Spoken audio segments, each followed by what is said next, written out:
Sa simula ng pelikula ay makikilala natin ang dalawang batang shaman na sina Bonggil at Hwarim. Pareho silang nagbiyahe upang tignan ang sanggol na hinihinalang ginugulo ng kanilang ninuno dahil may isang mayamang Korean family na gustong kumuha ng serbisyo nila. Pagdating nila doon ay agad silang nagtungo sa isang ospital. Doon nila nakita ang isang sanggol na ilang buwan pa lamang ang edad. Mula nang ipanganak ito ay hindi na raw tumigil sa pag-iyak at tanging malalakas na pampakalma lang ang nakakapagpatigil dito.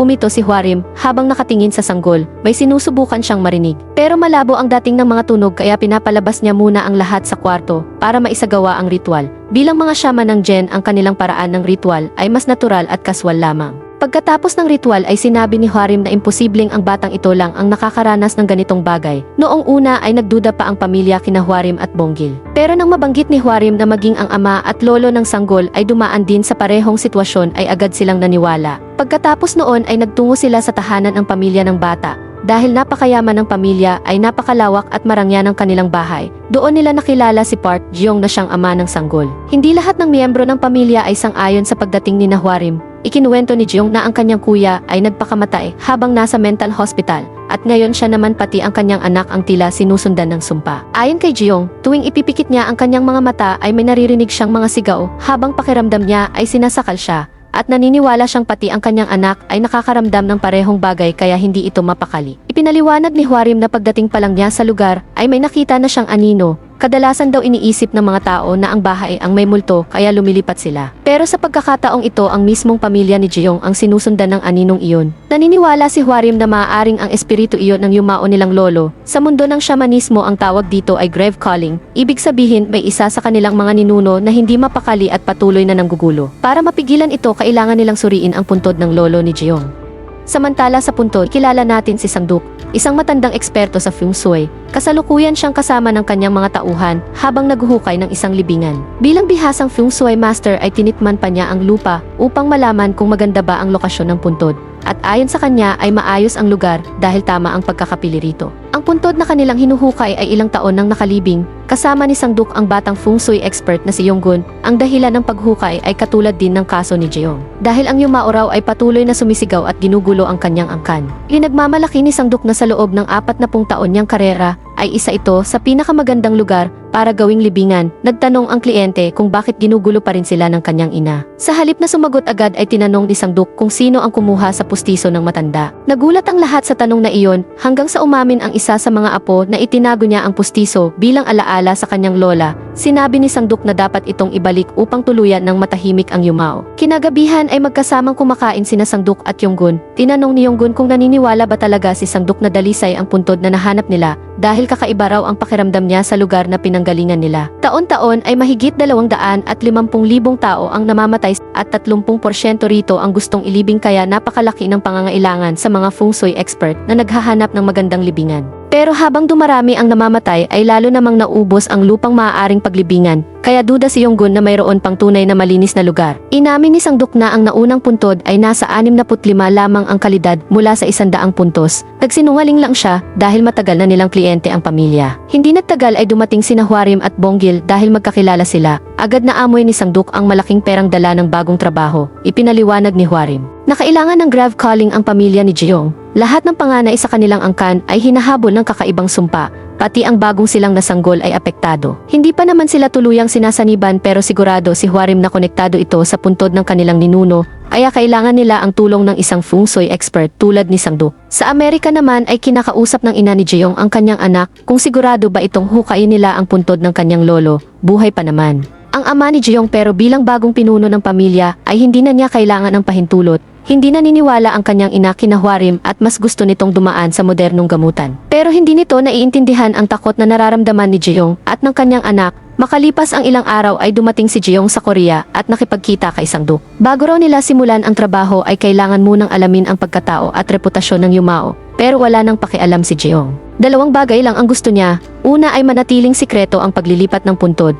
At ikalawa ay gusto niyang agad sunugin ang bangkay ng kanyang lolo kasama ang kabaong nang hindi na ito binubuksan. Karaniwan kasing buto o bangkay lang ang kinikremate, pero kakaiba ang kahilingan ni Jong. Sinabi rin niyang may ilang kamag-anak na tutol sa plano, kaya nais niyang matapos ito agad. Hindi muna sumagot si Sang-duk dahil gusto niyang makita muna ng personal ang puntod. Pagdating nila sa lugar, ay napunta sila sa isang liblib na bundok sa pagitan ng border ng North at South Korea. Pagmamay-ari ng pamilya ni Jeong ang napakalawak na lupain doon, hindi kayang marating ng sasakyan ang mismo lokasyon, kaya kinailangan pa nilang maglakad pataas. Habang umaakyat sila ay lalong bumibigat ang pakiramdam ni Hwarim. May napansin siyang maraming mga fox na tahimik lamang silang pinagmamasdan mula sa malayo. Nang marating nila ang puntod ng lolo ni Jeong, ay agad napansin ni Sang-duk na napakasama ng enerhiya ng lugar. Tulad ng dati ay tinikman niya ang lupa at napangiwi siya sa sama ng lasa nito. Mas lalo pa siyang nagtaka dahil walang pangalan ang nakasulat sa lapida. Hindi niya maintindihan kung bakit ang isang napakayamang tao ay inilibing sa napakasamang lugar. Dahil nasa border area ang bundok ay tanaw pa mismo mula roon ang North Korea. Ayon kay Yonggun ay masyadong payak ang puntod para sa isang napakalawak na lupain. At sa likod ng lapida ay may nakaukit na tila random na mga numero. Lalong kinutuban si Sang-duk kaya tinanong niya kung sino ang pumili ng lokasyon ng puntod. Ayon kay Jong ay isang kilalang monghe noong panahon na iyon na nagngangalang Gisun. Sinabi rin niyang sadyang walang pangalan ang lapida upang hindi ito mapansin ng mga magnanakaw ng puntod dahil napakayaman ng kanilang pamilya. Matapos pag-isipang mabuti ang lahat ay tumanggi si Sang-duk na tanggapin ang trabaho kahit napakalaki ng bayad. Pinilit siya ni Hwarim dahil bihira silang makatanggap ng ganoong kalaking halaga. Maging si Yonggun ay nagtaka kung bakit ayaw ni Sang-duk.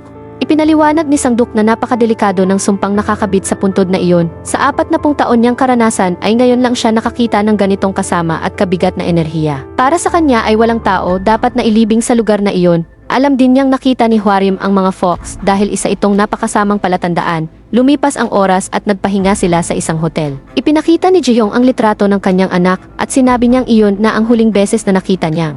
Umiti ang bata. Bago pa raw ito ipinanganak ay 2 beses nang nakunan ang kanyang asawa. Bilang isang ama ay naintindihan ni Sang-duk ang desperasyon ni Jeong na mailigtas ang nag-iisa niyang anak. Tinanong niya si Jeong kung may itinatago ba ito dahil ang mga numerong nakita nila sa likod ng lapida ay hindi basta numero kundi mga coordinate. Naniniwala si Sang-duk na may dahilan kung bakit sa ganoong klaseng lugar inilibing ang kanyang lolo kahit mayaman naman ito. Pero iginiit ni Jeong na wala siyang alam at wala siyang itinatago. Kahit ganoon ay hindi pa rin mapalagay si Sang-duk. Sinabi naman ni Hwarim na maaari silang magsagawa ng espesyal na ritual habang hinuhukay ang puntod upang maprotektahan sila laban sa sumpa. Hindi pa nila ito nasusubukan noon pero naniniwala silang posible itong gumana. Para kay Hwarim hindi na ito tungkol sa pera kundi sa pagliligtas sa anak ni Jeong. Sa huli ay pumayag na rin si Sang-duk dahil dito ay mas naging komplikado. Ang paghukay kumpara sa mga normal na paglilipat ng bangkay, kinakailangan nilang kumuha ng tagahukay na ipinanganak sa taon ng baboy at naghanda rin ng isang buong baboy bilang alay. Ang tagahukay ay kailangang manatiling malapit sa karne dahil kapag umatake ang sumpa ay sa baboy ito lilipat. At hindi lamang si Jeong ang kinakabahan, kundi pati silang lahat ay ramdam na may matinding panganib na naghihintay sa kanila. Pero dumating din ang tiyahin ni Jeong na si Madam Park dahil ang lalaking nakalibing ay ama mismo ni Madam Park. Matapos maihanda ang lahat ay agad nilang sinimulan ang ritual. 5 tao ang sabay-sabay na naghukay sa lupa habang dahan-dahang binubuksan muli ang puntod na halos isang siglo nang nakabaon. Matapos ang mahabang paghukay ay nasilayan din nila ang kabaong. Sina Sang-duk at Yonggun na ang sumunod na kumilos dahil sa tagal nitong nakalibing ay halos hindi na mabasa ang telang nakabalot dito. Napansin nilang gawa sa kahoy na sedar ang kabaong na karaniwang ginagamit lamang ng mga maharlika noon. Patunay na hindi ordinaryong tao ang lolo ni Jeong. Dahan-dahang iniangat ang kabaong palabas ng hukay. Kadalasan ay sinusuri muna ni Sang-duk ang mga buto ng bangkay. Pero dahil ipinagbawal ni Jeong na buksan ito ay plano nilang sunugin agad ang kabaong kasama ang laman nito. Si Yonggun ang naatasang magdala nito papunta sa cremation site. Samantala ay hindi muna pinauwi ang mga naghukay dahil kailangan pa nilang tiyakin kung may kakaiba sa paligid ng puntod. Habang abala sila ay may biglang lumabas na ahas mula sa lupa. Agad itong pinatay ng isa sa mga lalaki. Pero laking gulat nila nang makita na tila tao ang mukha ng ahas. Narinig ni Hwarim ang nakakakilabot na sigaw ng nilalang. Kasabay nito ay biglang dumilim ang kalangitan at umihip ang malakas na hangin bago bumuhos ang malakas na ulan. Habang nasa biyahe ay napilitan silang huminto. Sinabi ni Sang-duk na hindi maaaring ituloy ang cremation habang umuulan. Ayon sa paniniwala sa Korea, kapag sinunog ang bangkay habang may ulan ay hindi makakatawid ng maayos ang kaluluwa sa kabilang buhay. Kaya napagdesisyonan nilang pansamantalang itabi ang kabaong sa isang ospital at ipagpatuloy ang cremation kinabukasan. Kaibigan ni Yonggun ang direktor ng ospital kaya pumayag itong tulungan sila kapalit ng bahagi sa bayad. Bihira raw ang kahilingang huwag buksan ang kabaong kaya iniwan na lamang nila ito sa morgue nang walang gagalaw. Si Jeong ay bumalik muna sa hotel habang si Madam Park naman ay umuwi ng Seoul. Samantala ay nagtungo si Sang-duk sa isang templo dahil nais niyang malaman ang katotohanan tungkol kay Mong Ki-sun. Ang mongheng pumili ng lokasyon ng puntod ng lolo ni Jeong sa labas pa lang ng templo.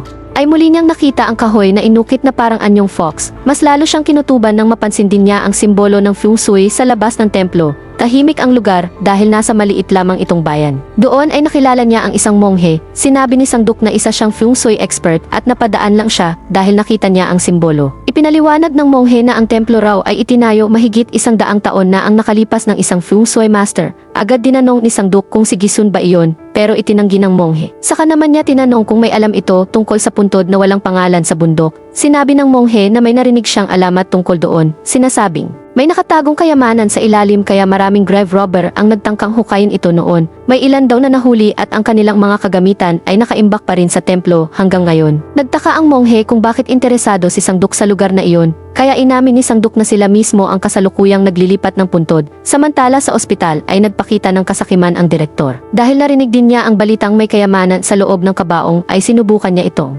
buksan habang walang tao. Sa mismong sandaling bahagya niyang naiangat ang takip ay dumating sina Hwarim at Bonggil. May kung anong itim na bagay ang mabilis na lumabas mula sa kabaong at dumaan kay Hwarim dahilan para mawalan siya ng malay. Natakot ang direktor kaya agad itong tumakas. Lumipas ang ilang oras at ipinatawag sina Sang-duk at Yonggun sa ospital. Dahil ginagamot na si Hwarim, nang magising siya ay sinabi niyang may napakasamang nilalang na nakatakas mula sa kabaong. Sa California naman, ay tahimik na nakatingin sa bintana ang maisakit na ama ni Jeong. Maya-maya ay narinig niya ang boses ng kanyang ama na inuutos na buksan ang bintana. Sumunod naman siya ng walang pag-aalangan. Bigla siyang may narinig na ingay sa likuran kaya nilingon niya ito pero walang tao roon. Nang mapatingin siya sa salamin ay nakita niyang may isang nilalang na tila kumakain sa likod niya. Habang walang kaalam-alam ang asawa niya na abala sa panonood ng jiki at pagsasayaw. Makalipas ang ilang segundo ay piniga ng lolo ni Jeong ang puso ng kanyang anak hanggang sa mamatay ito. Pagkatapos ay ang asawa naman nito ang sumunod na pinatay. Habang nangyayari iyon ay desperadong sinusubukan ni Sang-duk na tawagan si Jeong dahil alam niyang nasa panganib ang buong pamilya. Naniniwala si Hwarim na nag-uumapaw sa galit ang espiritu ng lolo ni Jeong matapos siyang mabulok ng halos 100 taon sa masamang puntod nang walang nagligtas sa kanya. Nagtungo si Sang-duk sa Seoul habang sina Hwarim naman ay naghanda ng ritual malapit sa kabaong upang painan ang espiritu ng matanda. Sa hotel ay nagising si Jeong dahil sa isang bangungot. Sa kabilang banda ay matagumpay namang natawag ni Hwarim ang espiritu ng lolo ni Jeong at pansamantala nitong sinaniban ang katawan ni Bonggil sa loob ng morgue. Sa refleksyon ng salamin ay nakita ni Hwarim ang totoong anyo ng matanda sa harap niya. Agad nitong sinubukang sugurin si Hwarim pero nahawakan siya ni Yonggun. Ramdam nila ang matinding galit ng espiritu.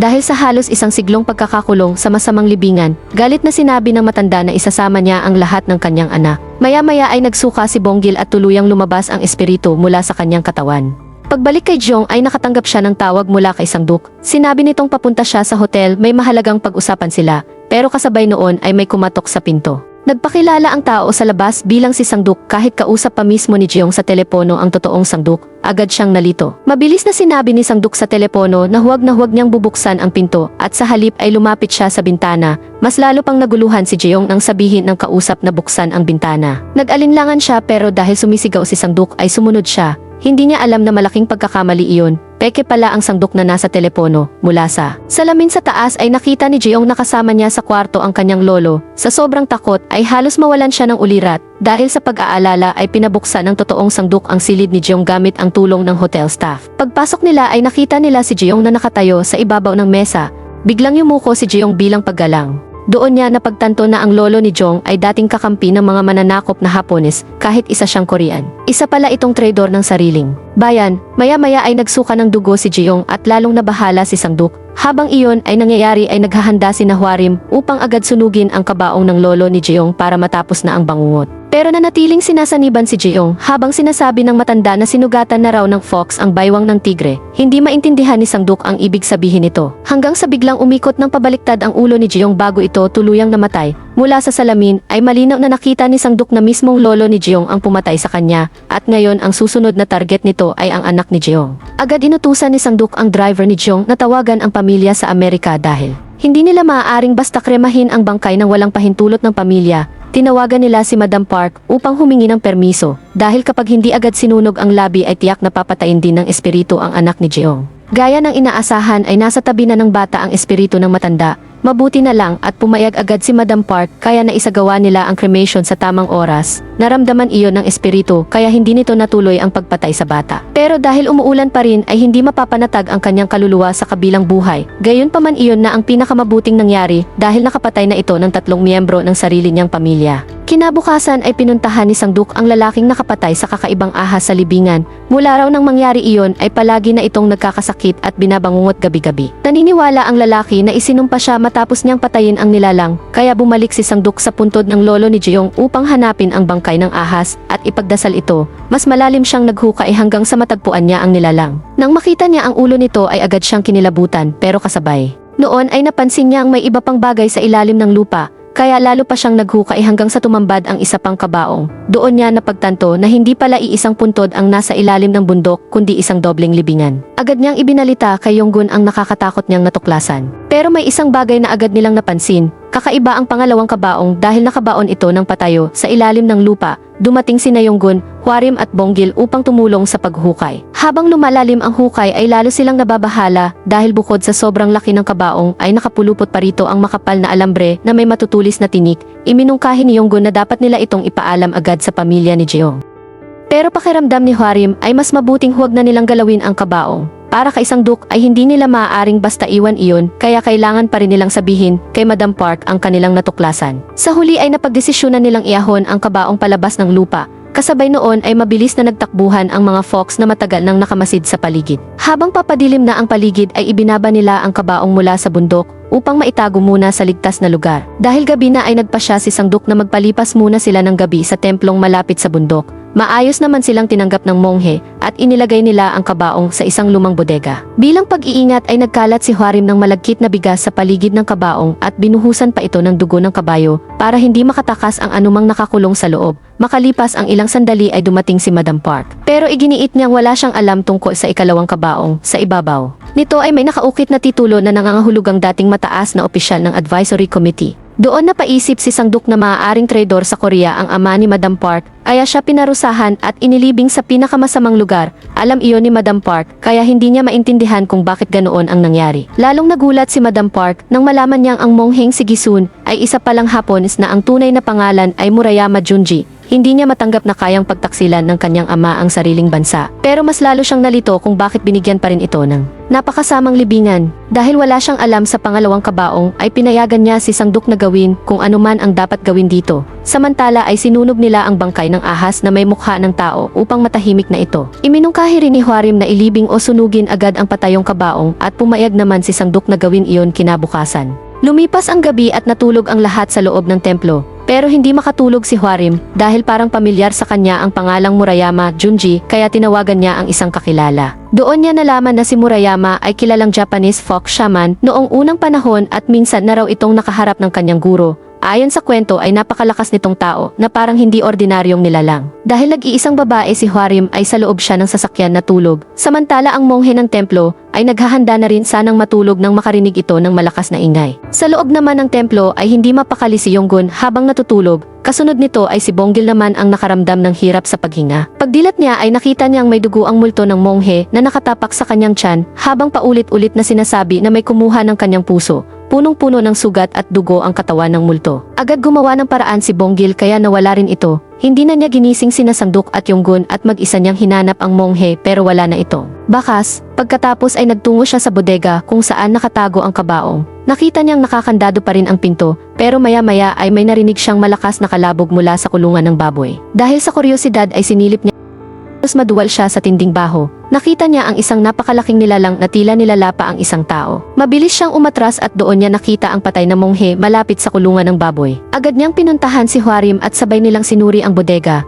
Doon nila napansing may nakatakas mula sa loob ng kabaong. Dahil nababalutan ito ng proteksyong ginawa ni Hwarim ay dumaan ang nilalang palabas sa kisame. Naalala ni Bonggil na ang nakita niya sa kulungan ng baboy ay siyang nilalang na nakakulong sa kabaong. Pinagising agad ni Hwarim ang iba habang siya naman ay sumilip sa loob ng kabaong at nakita niya ang isang sinaunang helmet ng samurai ng Hapon. Hindi nagtagal ay dumating ang napakalaking nilalang. Sobrang tangkad nito na hindi na makita ang ulo dahil lagpas ito sa taas ng pintuan. Sa wikang Hapon ay nagtanong ito kung may tao sa loob. Marunong maghapon si Hwarim kaya sumagot siyang isa lamang siyang alipin at hindi tao. Muli siyang tinanong ng samurai kung may dala ba siyang isda o melon, saka nito ipinakita ang pinugot na ulo ng bagong pinatay nitong tao bukod pa sa monghe. Nanginig sa takot si Hwarim at nagsabing ikukuha niya ito ng pagkain. Pagkatapos noon ay bigla na lamang naglaho ang samurai. Pero napagtanto ng nilalang na tao si Hwarim kaya muli itong bumalik upang patayin siya. Dumating si Bonggil at sinubukan nitong pigilan ang samurai pero parang walang epekto. Napakalakas na nilalang at madali nitong binuhat si Bonggil bago sinaksak sa tagiliran. Si Hwarim naman ang sumunod na target. Napatingin siya sa isang pagoda at tila may naalala kaya nagsimula siyang magdasal. Biglang nagliyab ang kanyang katawan hanggang sa maging isang malaking bolang apoy bago tuluyang mawala ang samurai. Buhay pa si Bonggil pero malubha ang kanyang sugat kaya agad nila ito sinugod sa ospital. Kinabukasan habang nasa ospital ay nakita ni Sangduk sa balita ang pagpatay sa monghe at ilang baboy, iniisip ng pulis na mabangis na oso ang may gawa nito. Lumapit si Sangduk kay Hwarim at humingi ng tawad dahil siya ang nagpumilit na ilabas ang kabaong. Ipinaliwanag ni Hwarim na ang samurai ay may anino at bakas ng paa kaya hindi ito ordinaryong multo kundi isang demonyo. Ayon sa kanya, kapag ang espiritu ng tao o hayop ay kumapit sa isang bagay sa loob ng mahabang panahon ay maaari itong maging ganap na halimaw. Hindi niya maramdaman kung ano talaga ang samurai at hindi niya maintindihan kung bakit ito naroon sa libingan ng lolo ni Jeong. Habang nakatingin si Sangduk sa larawan ng bundok ay nakita niya ang salitang gulugod ng peninsula. Bigla niyang naalala ang sinabi ni Jeong habang sinasaniban ito na nasugatan na raw ng fox ang baywang ng tigre dahil doon ay bumalik si Sangduk sa templo upang maghanap ng kasagutan. Naalala niya ang sinabi ng monghe na maraming grave robber ang nagtangkang hukayin ang puntod noon at may naiwan pang mga kagamitan sa bodega. Sinuri niya ang bodega at may nakita siyang lumang libro na mailarawan ng grupong tinatawag na Blood and Iron Alliance.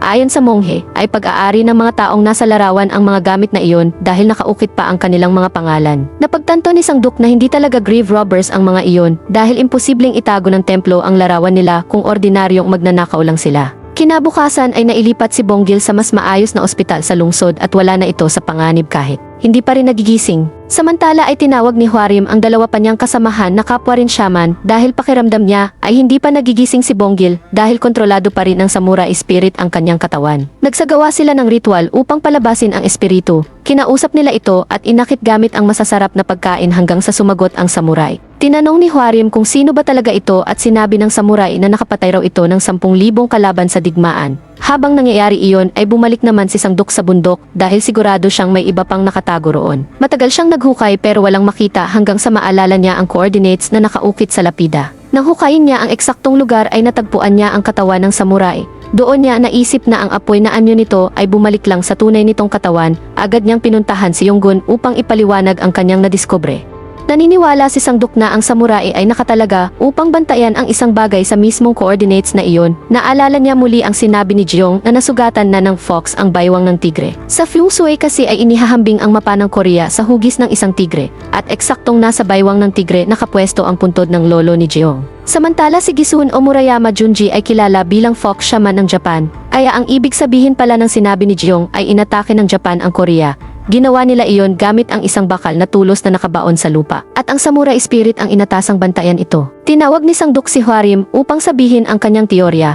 Para sa kanya ay ginamit ang puntod ng lolo ni Jeong upang pagtakpan ang tunay na layunin ng bakal na tulos. Ang pagkakahati ng Korea sa dalawa ay konektado sa bakal na tulos na iyon. Kahit si Yonggun ay nahirapang paniwalaan ang teorya dahil parang imposible. Pero para kay Sangduk ay napakadetalyado ng plano at hindi maaaring nagkataon lamang. Naniniwala siyang kailangang wasakin ang bakal na tulos dahil hanggat naroon ito ay hindi magiging maganda ang kinabukasan ng Korea. At habang nananatili ang tulos ay mananatili rin ang samurai spirit na kumokontrol kay Bonggil. Kaya ang tanging paraan para mawala ang halimaw ay bunutin ang bakal na iyon mula sa kailaliman ng bundok. Kapag nawasak ang samurai spirit ay tuluyan ding gagaling si Bonggil. Pero ayon kay Hwarim ay imposibleng mapigilan ng direkta ang nilalang. Ang magagawa lang nila ay ilayo ito habang hinahanap ni Sangduk ang bakal na tulos. Kasabay nito ay lumalala ang kondisyon ni Bonggil kaya agad siyang sinuri ng mga nurse. Bahagyang bumuka ang sugat na tinamo niya mula sa samurai. Pero doon napansin ni Hwarim na hindi tinamaan ng atake ang tatoo ni Bonggil. Ang tatoo pala nito ay mga Buddhist sutra o banal na kasulatan, kaya naisip nilang sulatan din ng mga banal na simbolo ang buong katawan nila bilang proteksyon laban sa nilalang. pagkatapos noon ay bumalik sila sa bundok upang simulan ang plano. Nagkalat si Sangduk ng mga buhay na isda mula sa puntod hanggang sa masukal na bahagi ng kagubatan malapit sa isang malaking puno. Ipinaliwanag ni Hwarim na tuwing hating gabi ay bumabangon ang samurai spirit kaya napakadelikadong pabayaan ito. Kapag nasundan na nila lang ang mga isda ay saka hahanapin ni Sangduk at Yonggun ang bakal na tulos at bubunutin ito. Kapag nakuha ang tulos ay kailangan agad itong linisin gamit ang dugo ng kabayo. Sigurado si Sangduk na naroon mismo sa hukay ang hinahanap nila. Lumalim ang gabi at naghanda silang lahat. Sina Sangduk at Yonggun ay nag-abang malapit sa puntod habang si Hwarim naman ay nasa ibang bahagi ng gubat bilang pain sa samurai spirit. Pagsapit ng hating gabi ay eksaktong nangyari ang sinabi ni Hwarim. Bumangon mula sa lupa ang samurai spirit at agad sinundan ang mga isdang nakakalat. Mula sa malayo ay kitang-kita nilang muling bumangon ang napakalaking nilalang mula sa kanyang libingan habang papalayo ito sa puntod dahil sa mga isda. Nang makalayo na ito ay mabilis na naghukay sina Sangduk at Yonggun upang hanapin ang bakal na tulos. Samantala ay nagtago si Hwarim sa likod ng malaking puno at nagpanggap bilang espiritu ng hindi alam ng samurai spirit na mahigit 100 taon na ang lumipas mula ng mailibing ito. Mahilig ito sa digmaan kaya nagtataka ito kung bakit wala na itong marinig na putukan o laban. Sinabi ni Hwarim na matagal nang tapos ang digmaan. Sa kanya tinanong kung bakit nananatili pa rin ito sa lugar. Sumagot ang samurai na dinala raw siya roon ng fox at ang tinutukoy nito ay si Gisun. Sinubukan ni Hwarim na hikayatin itong bumalik na sa pinagmulan nito pero tumanggi ang nilalang. Sinabi nitong isinumpa siya ni Gisun upang habang buhay bantayan ang lugar na iyon. Maya-maya ay napagtanto ng samurai na niloloko lamang siya ni Hwarim, kaya agad siyang hinanap. Balak sana nitong patayin si Hwarim, pero may espiritu ng matandang babae na nagpakita upang protektahan siya. Nakatakas si Hwarim habang nakipaglaban ang samurai sa espiritong tagapagtanggol. Habang iyon ay nangyayari ay matagal nang naghukay sina Sangduk at Yonggun pero wala pa rin silang makita. Sigurado si Sangduk na may tulos doon pero hindi niya maintindihan kung bakit wala silang mahanap mabilis. Napinuntahan ni Yonggun si Hwarim upang sabihing wala silang natatagpo ang bakal na tulos at kailangan na nilang umatras. Pero ayaw pa ring sumuko ni Sangduk. Mula sa kalangitan ay nakita nila ang isang nagliliyab na bolang apoy na mabilis na bumabalik sa puntod. Iyon pala ang samurai spirit na nagmamadaling bumalik sa kanyang pinoprotektahan. Napansin ni Sangduk na kahit saan dalhin ang nilalang ay lagi itong bumabalik sa parehong hukay. Doon niya naisip ang bakal na tulos na kanilang hinahanap ay wala sa ilalim ng lupa kundi nasa mismong katawan ng samurai spirit. Muling bumalik sa lupa ang nilalang at humarap kay Sangduk nang walang kahit anong sugat. Tinanong nito si Sangduk kung nais ba nitong maging alipin niya at kapag tumanggi raw ito ay mamamatay siya. Bilang Feng Shui Master ay alam ni Sangduk na ang elemento ng nilalang ay apoy at bakal. At ang kahinaan ng bakal ay kahoy habang ang kahinaan naman ng apoy ay tubig. Biglang sinaksak ng samurai spirit ang tiyan ni Sangduk upang kunin ang kanyang puso. Pero mabilis na nakaisip si Yonggun at binuhusan ng dugo ng kabayo ang nilalang. Napaatras ang samurai spirit dahil tila nasusunog ito sa init ng dugo kaya nabitawan nito si Sangduk. Bagamat sugatan ay nakaligtas pa rin si Sangduk. Sa buong buhay niya ay hindi niya naisip kung paano talunin ang samurai dahil naniniwala siyang imposibleng mapatay iyon. Pero ngayon ay naintindihan na niya ang kahinaan nito. Kung kahoy ang kalaban ng bakal at tubig ang kalaban ng apoy, ibig sabihin ay maaari nila itong sugurin gamit ang kahoy na binasa sa dugo. Hindi sapat ang dugo ng kabayo upang tuluyang mapatay ang nilalang. Muli nitong sinakal sina Yonggun at Hwarim habang sinusubukan nilang iligtas si Sangduk. Nang titigan ni Hwarim ang mga mata ng samurai ay nakita niya ang nakaraan nito. Isa pala itong malupit na general na nakapatay ng libu-libong kalaban sa digmaan. Dahil sa pambihira nitong lakas ay ginawa siyang demonyo ni Gisun. Pinugutan nito ng ulo at ang bakal na tulos na hinahanap nila ay siya palang espada na ipinako sa katawan nito. Pagkatapos ay muling tinahi ang ulo nito pabalik kaya naging buhay na bakal na tulos ang mismong samurai. Dahil alam na ni Sangduk ang kahinaan nito ay kumuha siya ng kahoy na nabalutan ng dugo at itinarak iyon sa paa ng samurai spirit. Madali nitong nabutas ang katawan ng nilalang kaya napasigaw ito sa sakit at nabitawan sina Hwarim at Yonggun. Pero hindi pa rin sumuko ang samurai at muling sumugod kay Sangduk. Tinamaan naman ito ni Yonggun gamit ang bakal na pala pero walang epekto dahil bakal laban sa bakal lang iyon. Tanging si Sangduk lang ang tunay na nakakaalam kung paano ito mapapatay. Gamit ang kahoy na pinahira ng sarili niyang dugo ay mabilis niyang hiniwa ang katawan ng samurai spirit. Tuluyang nahati sa dalawa ang nilalang at namatay. Kasabay ng pagkawala ng samurai spirit ay tuluyan ding nakaligtas si Bonggil. Pero si Sangduk naman ang malubhang nasugatan kaya agad siyang isinugod sa ospital. Muntik na siyang mamatay pero kalaunan ay naging maayos din ang kanyang kondisyon. Lumipas ang ilang panahon at tuluyan nang wala sa panganib si Sangduk. Matapos malampasan ang lahat ng bangungot ay nagbalik sa normal ang kanilang buhay. Nagkaroon pa ng kasalan sa pamilya ni Sangduk at masaya silang nagtipon-tipon habang kumukuha ng litrato. At dito nagtapos ang lahat. Shout out at salamat sa lahat ng nagko-comment at sumusuporta sa channel. Ito ang ilan sa mga active viewers natin.